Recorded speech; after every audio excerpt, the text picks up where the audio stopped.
Hello everyone, in this video I'm going to show you how to add a WhatsApp button in your WordPress site. So for this you have to simply go to the start button, then simply type in the Chrome or the preferable browser that you would like to use, and after that it will simply take you to the browser.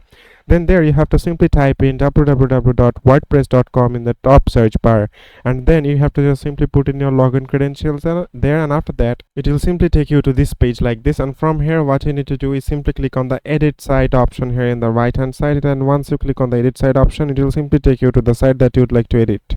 So here you can see it has already taken us to the edit option from here, and here we can easily edit our site. So that's how you have to just simply click on the plus icon in the top navigation bar, and here you have to simply search for the WhatsApp and then simply click on enter.